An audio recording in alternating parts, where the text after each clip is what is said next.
It was 8:03 a.m. when Amara Jefferson stepped onto the grounds of Hawthorne High School for the first time. The sun painted the red brick facade in golden hues, but the warmth stopped at the threshold. Inside, the air was thick with whispered judgments, and the polished linoleum floor echoed with tension. Students leaned against lockers, their heads turning in synchronized curiosity as the new girl walked past. Not because she was unknown, but because she was different. She moved, like someone used to walking into places that weren't made for her.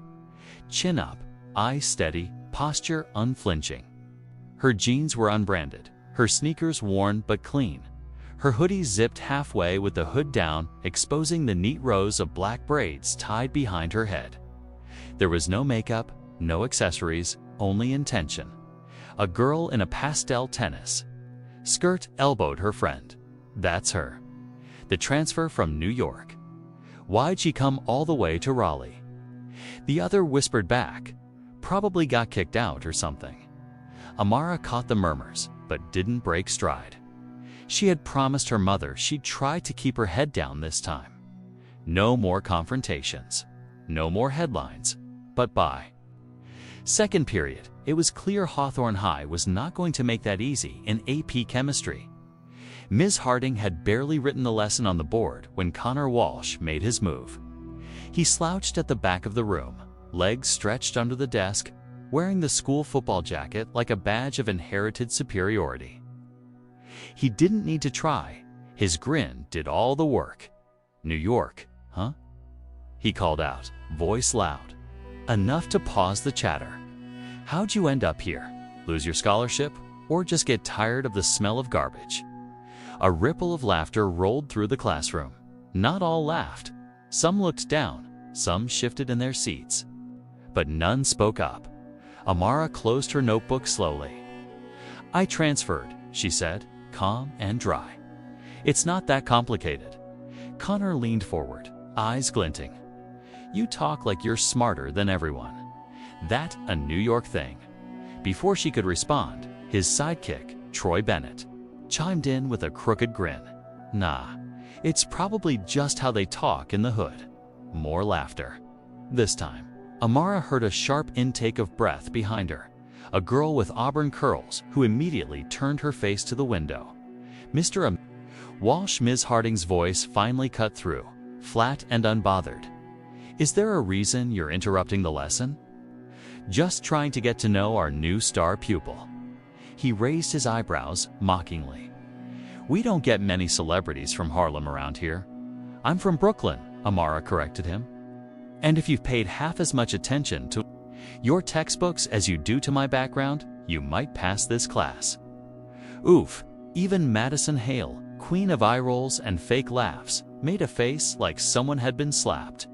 Connor blinked, sat back in his chair, and for a moment, just stared at her. Ms. Harding cleared her throat. "Let's begin." But the damage had been done. The whispers didn't stop. No one sat at her table, even the kids who seemed intrigued by her kept their distance, afraid of being pulled into the crossfire. By Thursday, things escalated. Connor blocked her locker before second period. "What's your deal, really?" he asked. "Trying to make a name for yourself? Or just used to being the smartest one in the room?" Amara tilted her head. "Do you think intelligence is a threat?" He laughed. "Only when it comes in arrogant packages." "You don't know me. I know enough," he said. "I know there's a reason someone like you ends up here. This school doesn't just admit anyone." Her jaw tightened. "No, it doesn't." Madison, standing to the side with crossed arms and a smug expression, smirked. "Is it true your mom's a nurse? My dad says the hospital's hiring all kinds of people now, like to fill quotas and stuff." Amara didn't flinch. "My mom is a trauma nurse with 2 degrees and 15 years of experience." "What's yours do again?" "She's on the school board," Madison snapped back. "And she says people like you, Madison."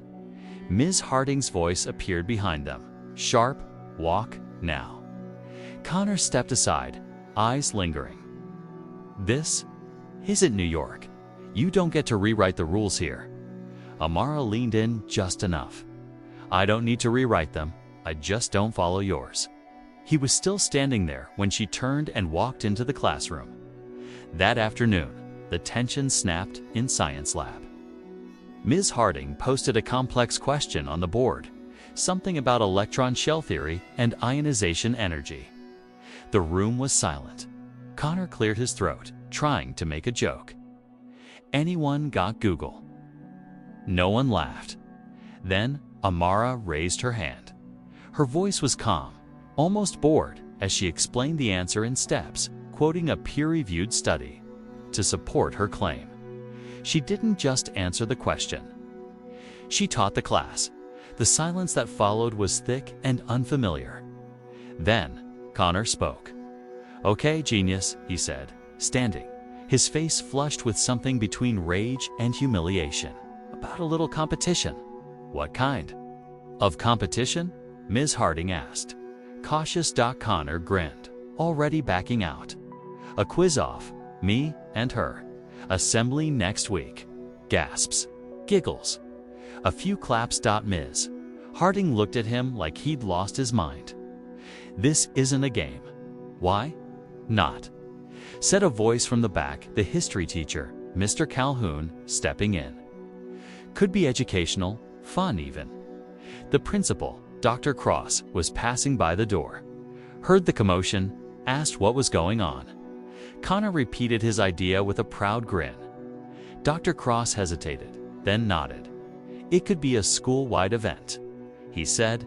"Healthy academic rivalry. What do you say, Amara?" She looked around the room, at the smirks, the glares, the silence, at the teachers pretending neutrality, at the girl by the window who still hadn't made eye contact. She stood slowly, walked to the front, and looked Connor in the eye. "I didn't come here to compete," she said. "But if that's what you need to learn, respect, let's begin." And with that, the entire school held its breath. The flyers went up on Friday afternoon. Academic face-off, Connor Walsh versus Amara Jefferson, Monday at Assembly Hall. Connor's name came first. Bold, underlined. His face, grinning next to the school mascot, adorned the posters like it was homecoming. Amara's name was smaller. No photo, just text. "They didn't even ask if I wanted my picture on it," she said to Ms. Harding as they stood by the science lab door. "You should have been consulted," the teacher agreed. But her tone was neutral, too neutral. Like she had already given up trying to fight things she couldn't fix. Amara tilted her head. "Why didn't you say something?" Ms. Harding hesitated. "Because I've seen what happens when I do. And I've seen what happens when I don't." Amara didn't ask for more. She simply nodded, tucked her notebook under her arm, and walked away. She didn't want pity. She just wanted the ground beneath her feet to stop shifting every time she stood still. Over the weekend, things got worse. Her inbox filled with anonymous messages. "Better get ready to be embarrassed. Go back to where you belong. We protect our own down here." At the grocery store, a woman eyed Amara and her mother suspiciously as they argued over cereal brands. "Don't need no big city attitude," she muttered, just loud enough to be heard. Amara's mom, Simone, gave a tight smile. "We're just shopping, ma'am." But Amara knew that smile. It was the one her mother used at hospital board meetings when no one addressed her as Chief Nurse Jefferson. The one she wore when patients called her sweetheart instead of ma'am. That night, as they folded laundry in silence, Amara finally asked, "Why did we really leave New York?" Her mom's hands paused on a towel. "I told you. I got a better position, more leadership, less chaos." That's not the whole story. Simone sighed, carefully folding the towel before answering. "Sometimes the world makes it harder for people like us to be seen for who we are." That's not an answer. "No," her mother said softly. "It's not." Amara didn't push further. She didn't need to.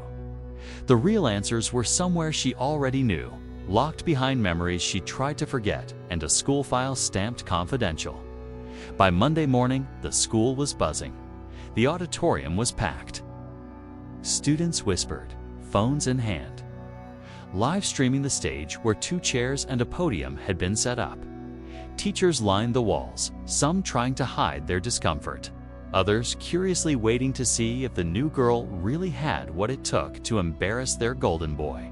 Connor walked onto the stage like he owned it. Cheers erupted. Madison blew him a kiss. Troy pounded his chest like they were about to play the state championship. When Amara walked on, the room stilled. She didn't smile, didn't wave, just walked up the steps and sat down, adjusting her chair and opening her notepad. Her braids shimmered slightly under the harsh lights. She looked unshaken, but her hands slightly trembling. Ladies and gentlemen, Dr. Cross began, stepping to the mic. Today is a celebration of learning. Let's remember, this is all in good fun. Amara glanced sideways. Whose idea of fun? The questions began. History, literature. Math, science. Connor answered quickly and badly. He misquoted the Emancipation Proclamation, called The Great Gatsby a rags-to-riches success story, and when asked about Newton's third law, said something about gravity holding people down, just like bad vibes. The audience laughed. Not with him. At him. Amara answered next. Her voice was calm. She didn't show off, didn't add flourish. Just facts. Precision. Clarity. After the 4th round, the score was 4-0. Then 5-0. Then 6-0. Connor's smirk began to fade. By the time the moderator asked a question about Toni Morrison's Beloved, he didn't even try. He muttered, "Pass." Amara answered, with nuance. Quoted the themes of memory and inherited trauma. The room went silent. When the buzzer sounded the final score, Amara 10, Connor 1. The crowd didn't cheer. It didn't boo either. It just sat in stunned quiet. Then, like a wave breaking, whispers began to move through the audience. She had done it. Dr. Cross took the mic again, clearing his throat. Let's give both students a round of applause, polite clapping, 1 or 2 whistles. But mostly, uncertainty. As Amara stepped off the stage, she passed by Connor. He was red-faced, staring at the floor. He mumbled something she couldn't quite hear. "What?" she asked, stopping. "I said, I didn't think you'd win." "Oh, she didn't." "Smile. I didn't come to win. I came to study." He didn't respond. Behind them, someone was filming. Madison pretended not to notice, but her eyes flicked between the camera and the door. Outside the auditorium, Amara found herself surrounded, not by fans, by the same students who had ignored her for weeks. "Hey," said a girl from her chemistry class, "that was, like, really cool. You made him look dumb." Troy laughed, suddenly friendly. Amara turned. "He made himself look dumb. I just answered questions." Madison stepped in. "Okay, like, we were just messing with you before.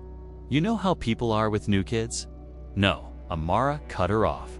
"You don't get to rewrite the past because it's inconvenient now." Madison flushed, opened her mouth, then closed. You don't have to like me," Amara said quietly. "You just have to respect me." She walked past them.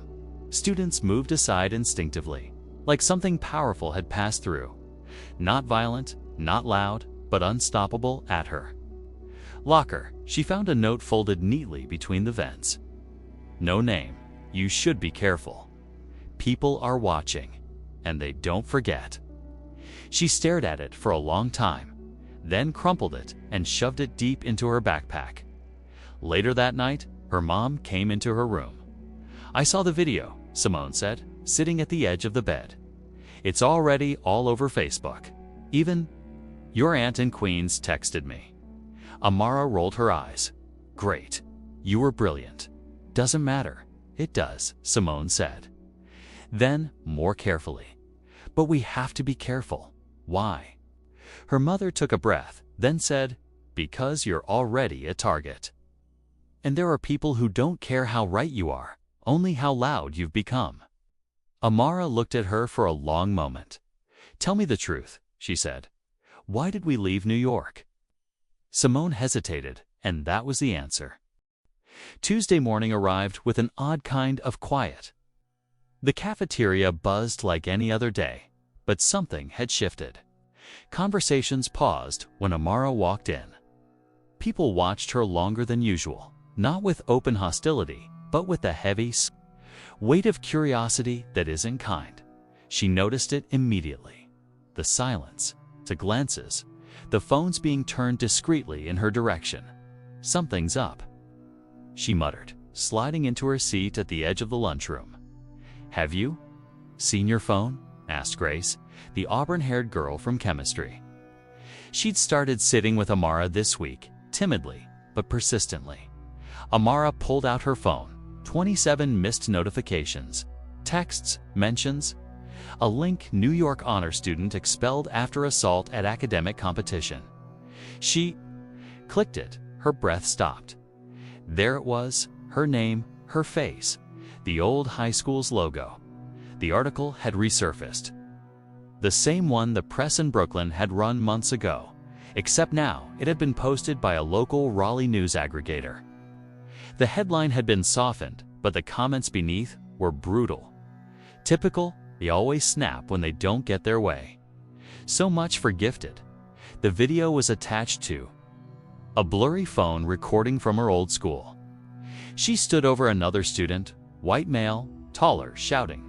And then she hit him. Hard the room around her faded. Grace whispered, Amara. But Amara stood up, suddenly nauseated. Her legs moved on their own.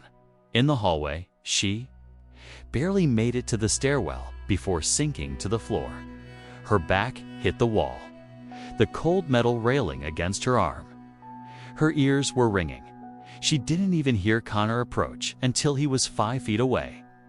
You really thought no one would find out? He asked, voice low. She looked up. His arms were crossed, the usual smugness replaced by something colder. Someone sent it to me last night, he continued. I didn't even have to ask. She swallowed. So what? So, he shrugged. Now we know who you really are. You don't know anything.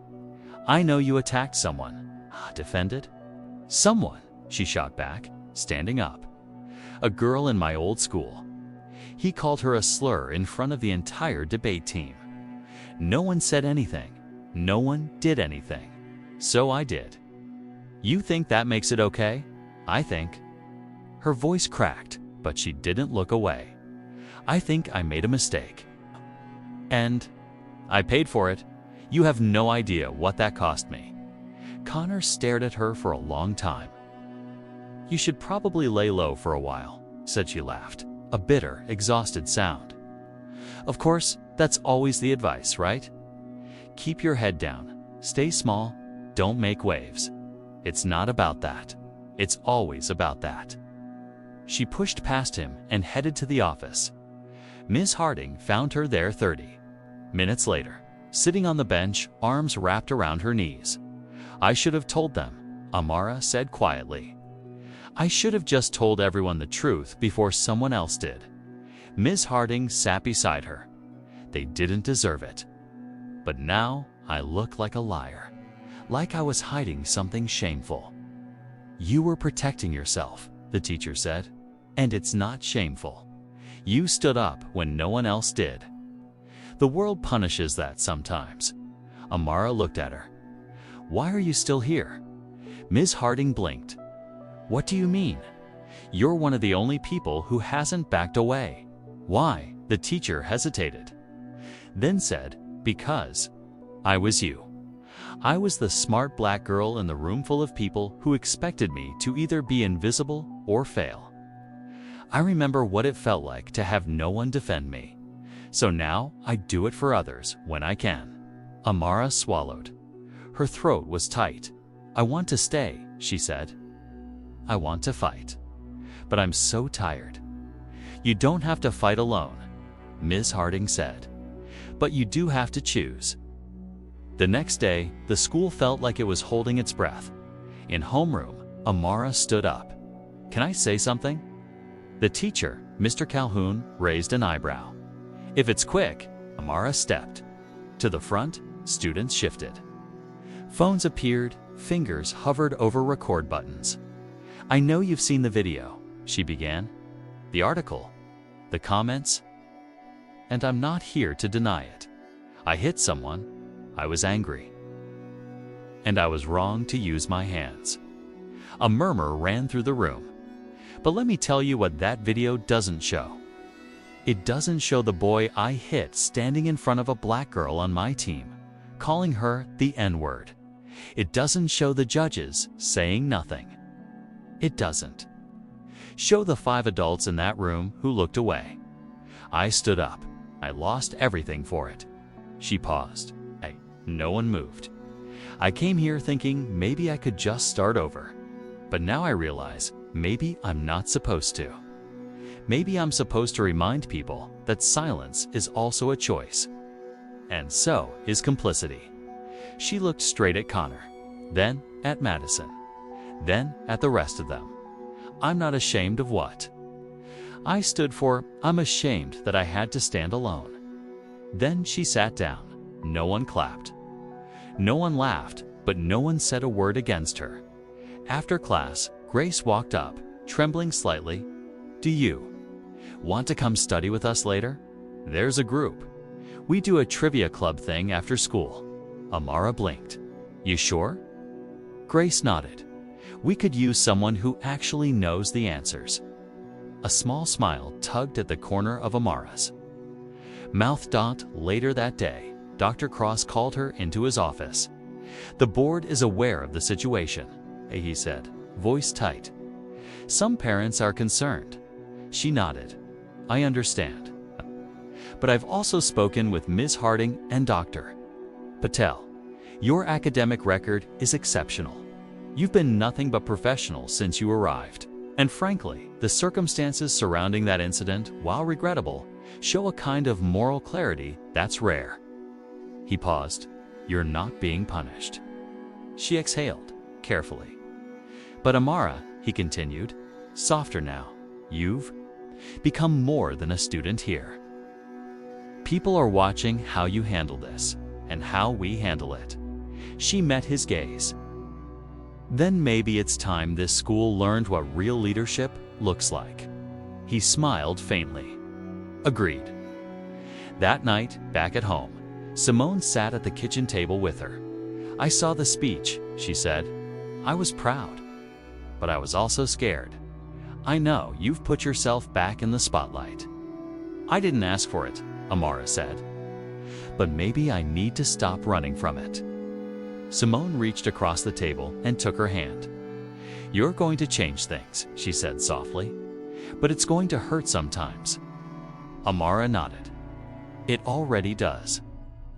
The Thursday after the assembly, the hallways of Hawthorne High moved differently. No one blocked Amara's locker. No one shoved past her in the hallways, but the silence was louder than any insult she'd ever heard. It wasn't exclusion anymore. It was discomfort, guilt, like people weren't sure whether to say sorry or stay out of her way.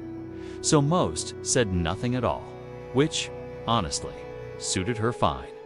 She'd spent the last year being shouted at, blamed, suspended, paraded on TV screens as either a cautionary tale or a social justice hero. She was tired of being anyone's symbol. She just wanted to finish the semester. But things were changing slowly. In AP Chemistry, when she spoke, people listened. Ms. Harding gave her space, not just as a student, but as a mind. In the hallway, one morning, Dr. Patel passed her and said, I've emailed your mother. Harvard is still very interested. The words didn't feel like triumph. They felt like pressure, like expectation rising again. Grace started sitting beside her in English class every day. She brought sticky notes with quotes from assigned readings and asked Amara what she thought. She didn't try to impress her. She just listened. Troy, surprisingly, had stopped echoing Connor. In fact, he'd stopped talking much at all. One afternoon, as Amara walked past the football field, she saw him sitting on the bleachers alone, staring out at the empty grass. He didn't say anything when she passed, but he nodded. It wasn't much. But it wasn't nothing. Connor, though, avoided her entirely. Ever since her homeroom speech, he hadn't said a word. Not in class, not in the halls, not even in the cafeteria where his circle now sat smaller. Quieter, it wasn't guilt, at least not the kind that changed people. It was shame, the kind that turned inward and twisted itself into resentment. One afternoon, she found a note, tucked into her locker again. "They think you're better than us now. Careful, this won't last." No name. Same handwriting as before. She folded the note and placed it into her notebook without a word. Then, quietly, she took out a blank sheet of paper and wrote back, "I never wanted to be better. I wanted to be equal." She didn't know. If she'd give it to anyone, maybe just writing it was enough. On Monday, something unexpected happened. In Ms. Harding's classroom, the projector was already on when Amara walked in. A presentation was cued, student voices responding to injustice. Slides flicked through images of protests, student movements, quotes from Baldwin, Audre Lorde, Angela Davis. Ms. Harding waited for the class to quiet down.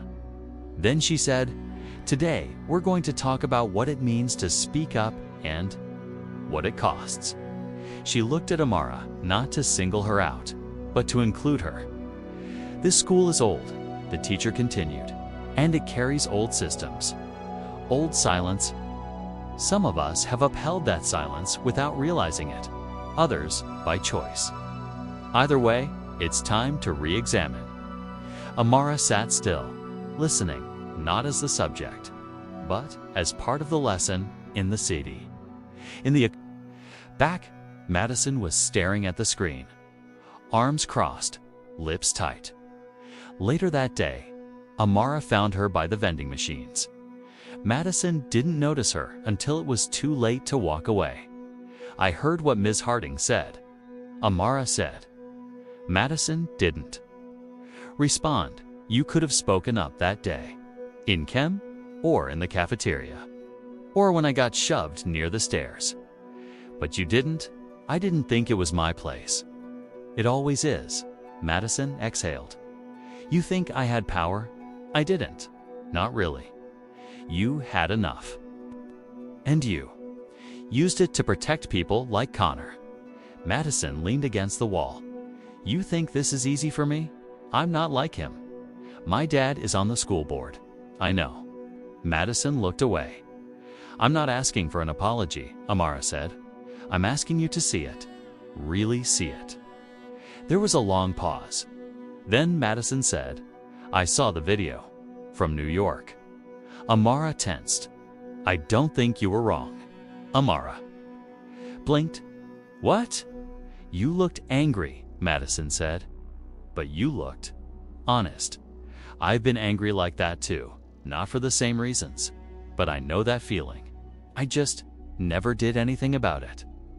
That was the closest thing to truth Amara had ever heard come from her. She nodded once. Thanks. They didn't become friends after that.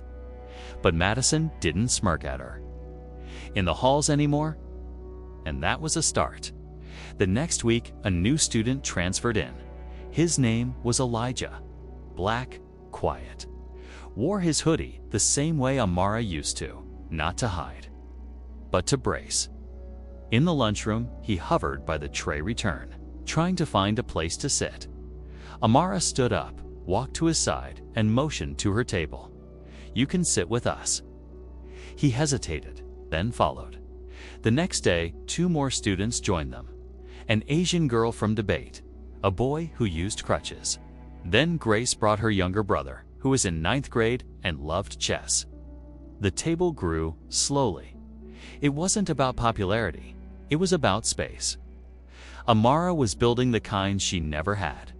On a rainy Thursday, Simone picked her up from school and asked, "How was your day?" Amara looked out the window, watched the raindrops trace paths down the glass. "Not quiet," she said.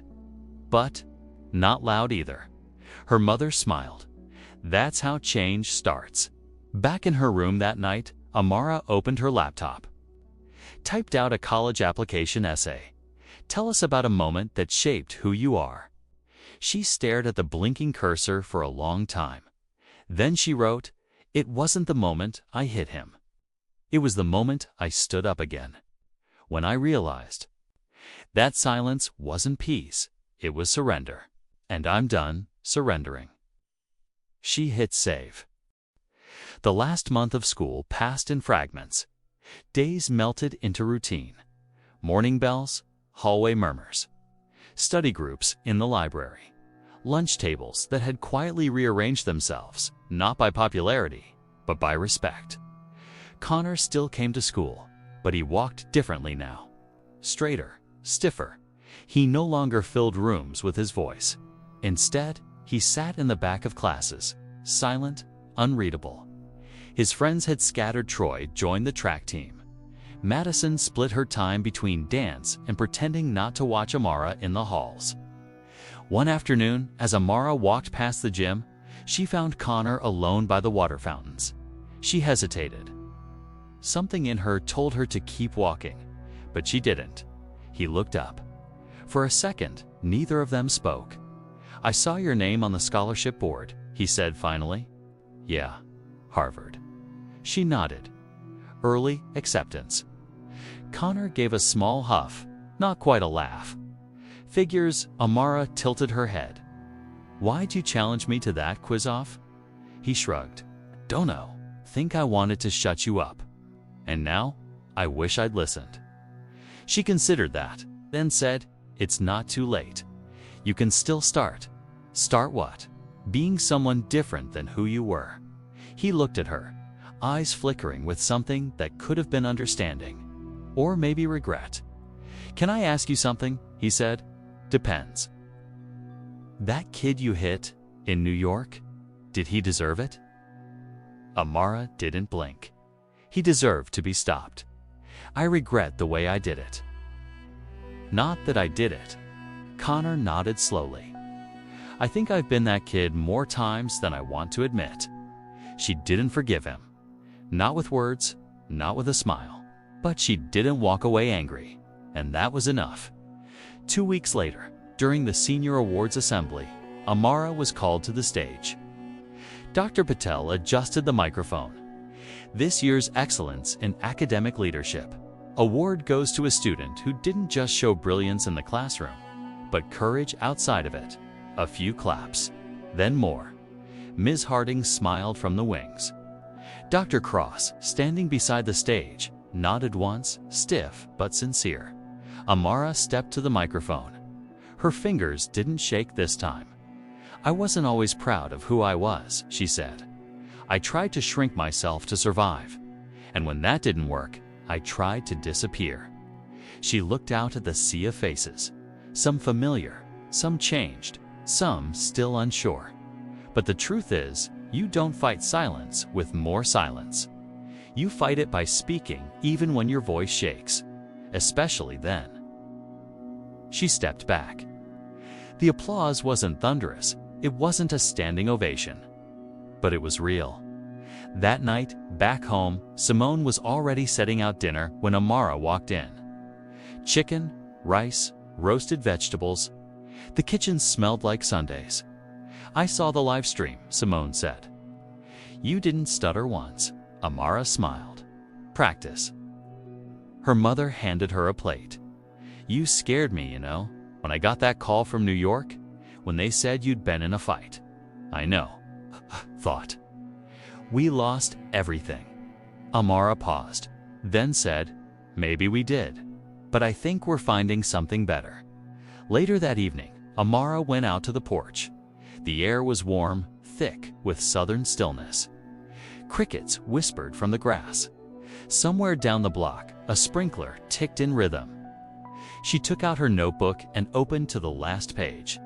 The letters she'd written, the notes she'd saved. The apology no one gave. The voice she found, she tore out the note from her locker. The last threat. She lit a match from the porch candle and held the flame beneath it. Watched it curl, crack, vanish. Then she wrote something new. Let them come. I am not afraid of what I was. I am not afraid of what I've become. She closed the notebook. Inside, her phone buzzed. A message from Grace. They want you to speak at the next school board meeting. The parents' group about racial equity. Amara looked at the screen, then up at the stars. She typed, "Tell them I'll be there." And she would. Not to compete, not to survive, but to lead.